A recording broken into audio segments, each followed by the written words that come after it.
प्रभु यीशु मसीह में मेरे अति प्रियो, डेली बाइबल संदेश में आपका हार्दिक स्वागत है।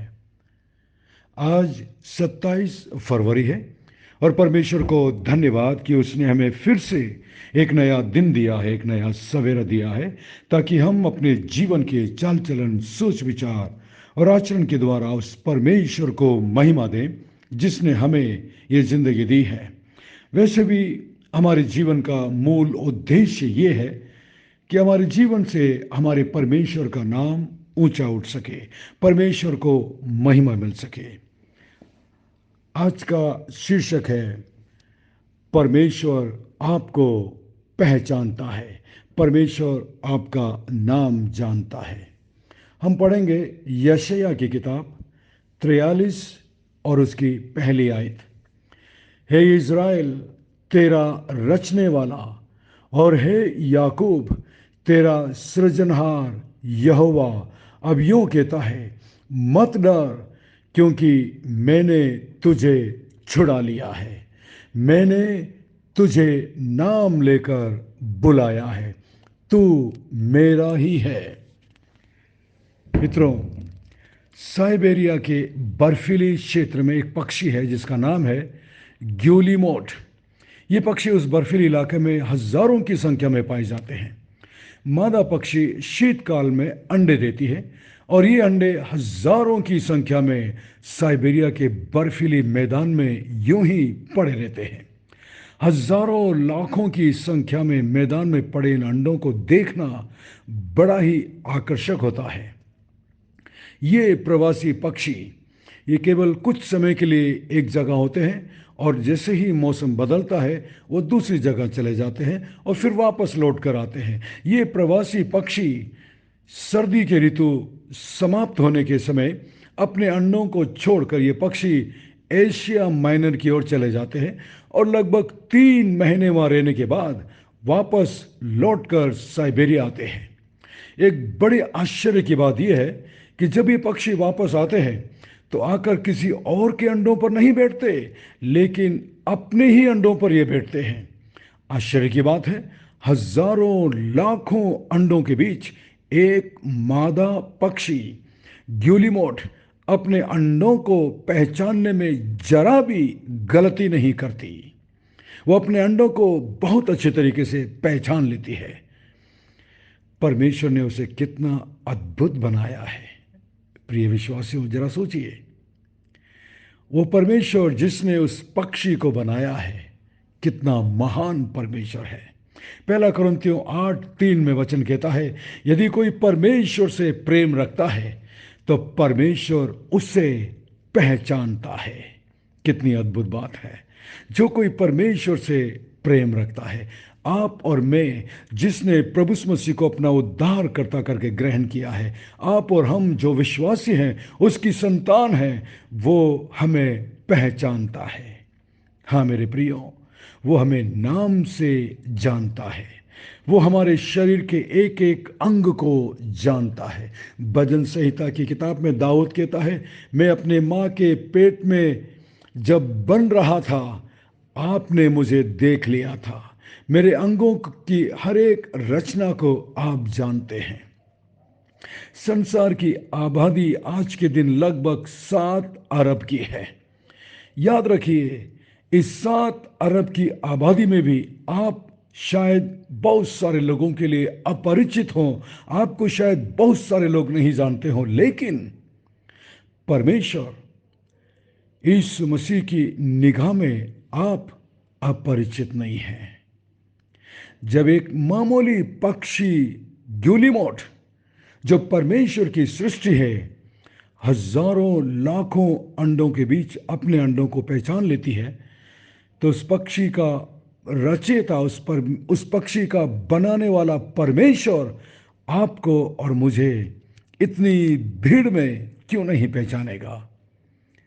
आनंदित होइए, खुश हो जाइए, क्योंकि आपका स्वर्गीय पिता अरबों की भीड़ में भी आपको जानता है, आपके नाम से आपको जानता है। लूका 19 में प्रभु मसीह ने जक्कई को नाम से पुकारा था जब वो यीशु को देखना चाहता था, लेकिन नाटा होने की वजह से भीड़ में वो देख नहीं पा रहा था। इसलिए यीशु जिस रास्ते से होकर जा रहा था, जक्कई दौड़कर आगे उसी गूलर के एक पेड़ पर चढ़कर बैठ जाता है ताकि वो यीशु को एक बार देख सके।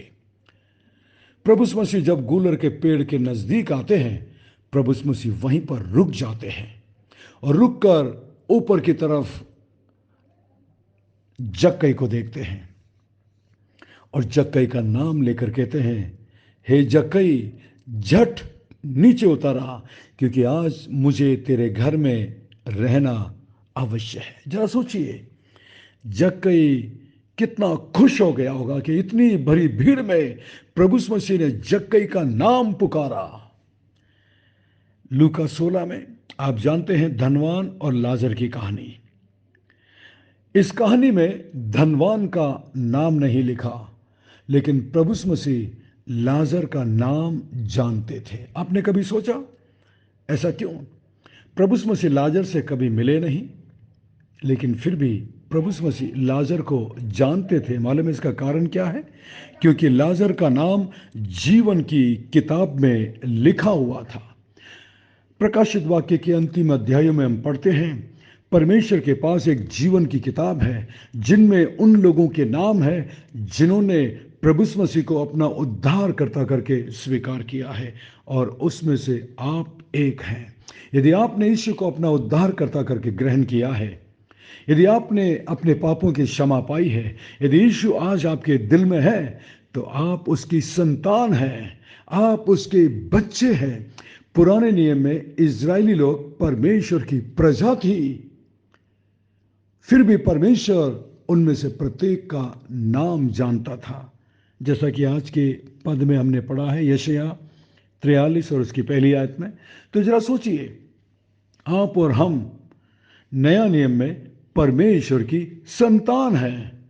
पुराने नियम में इजराइल परमेश्वर की प्रजा थी, परमेश्वर के लोग थे, लेकिन नया नियम में प्रभु यीशु मसीह के क्रूस पर बलिदान होने के बाद जब हम यीशु मसीह को अपना उद्धारकर्ता करके स्वीकार करते हैं, तो परमेश्वर हमें अपनी संतान बना लेते हैं। हम परमेश्वर के बेटे और बेटी बन जाते हैं। तो वो आपका नाम क्यों नहीं जानेगा? उसने आपकी तस्वीर अपनी हथेली पर खोद कर बनाया है। वो आपसे प्यार करता है।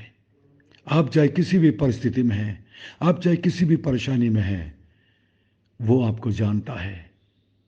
मत घबराइए, डरने की आवश्यकता नहीं है। उसकी इजाज़त के बिना आपके जीवन में कुछ नहीं होगा।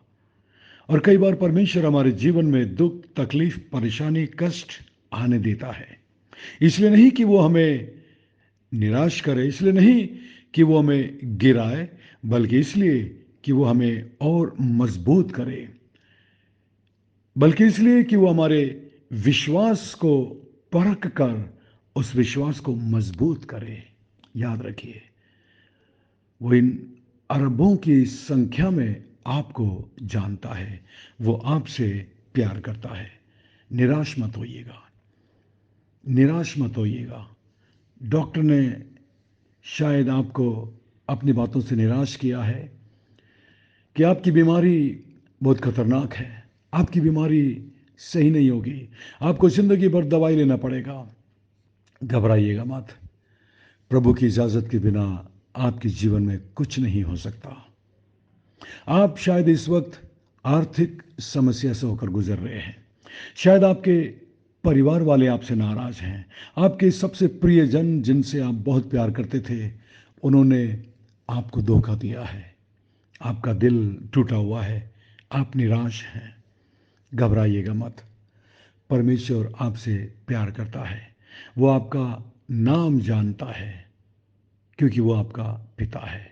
उस पर भरोसा रखिए, उस पर विश्वास रखिए। उसकी इजाज़त के बिना कुछ नहीं होगा। पुराने नियम में अय्यूब की कहानी आप जानते हैं। शैतान को भी प्रभु यीशु मसीह से इजाज़त मिली थी, वरना परमेश्वर की इजाज़त के बिना शैतान अय्यूब का बाल भी बांका नहीं कर सकता था। आप परमेश्वर की संतान हैं, मत घबराइए, उस पर विश्वास रखिए। आइए हम प्रार्थना करें। स्वर्ग में विराजमान जीवित और जिंदा परमेश्वर, अनुग्रहकारी दयालु पिता, विलंब से कोप करने वाले अति करुणामय परमेश्वर, धन्यवाद। आपके प्रेम के लिए धन्यवाद, आपके पवित्र वचन के लिए धन्यवाद, आपकी पवित्र आत्मा के लिए धन्यवाद, हमारे दिलों से बातचीत करने के लिए धन्यवाद प्रभु, धन्यवाद। हमें क्षमा करना, हमें माफ करना प्रभु, जब हमने आप पर अविश्वास किया, जब हमने आप पर भरोसा नहीं किया। हमें क्षमा कर, हमें माफ कर। आज के वचन के द्वारा पवित्र आत्मा ने मेरे दिलों से बातचीत की है प्रभु जी, कि मैं फिर से आप पर भरोसा करूं, आप पर पूरी तरीके से विश्वास करूं। मेरे अविश्वास का उपचार करिए। मैं प्रार्थना करता हूं मेरे भाई के लिए, मैं प्रार्थना करता हूं मेरी बहन के लिए जो इस वक्त मेरे साथ प्रार्थना में है। प्रभु, आप अपने हाथों को बढ़ाकर उन्हें छू लीजिए, उन्हें चंगाई दीजिए प्रभु, उन्हें आप अपनी शांति से भर दीजिए, अपना आश्वासन उन्हें दीजिए, उनके ईमान को मजबूत करिए प्रभु, और उनकी जो भी प्रार्थना है, जो भी आवश्यकता है, उसको सुनकर उनका समाधान करिए।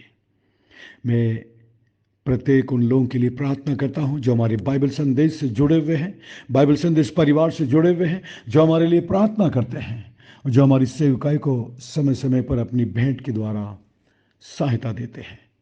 उन्हें प्रभु आप इसका प्रतिफल जरूर दीजिएगा। मेरे चर्च के विश्वासियों के लिए प्रार्थना करता हूं प्रभु, प्रत्येक पर अनुग्रह और दया करना, विशेषकर जो नए लोग हमारे चर्च में आ रहे हैं प्रभु जी, जिन्होंने आपके शुभ संदेश को सुना है, आप उन पर अनुग्रह और दया करना प्रभु जी, ताकि उनका ईमान, उनका विश्वास आप पर निरंतर मजबूत हो सके। धन्यवाद, धन्यवाद। हमारी विनती प्रार्थना को सुनकर जवाब देने के लिए धन्यवाद। सब कुछ यीशु मसीह के मीठे महापवित्र नाम से मांगते हैं, आमीन, आमीन। आशा करते हैं आज के संदेश के द्वारा परमेश्वर ने आपके दिलों से बातचीत की है। यदि आप आशीषित हुए हैं तो हमें जरूर लिखकर बताइएगा। आपके पास यदि कोई भी प्रार्थना का निवेदन है, कोई भी संदेह या सवाल है, तो हमें जरूर लिखिएगा। और यदि आप हमारे बाइबल संदेश परिवार से जोड़ना चाहते हैं तो हमारा नंबर है 9927464924।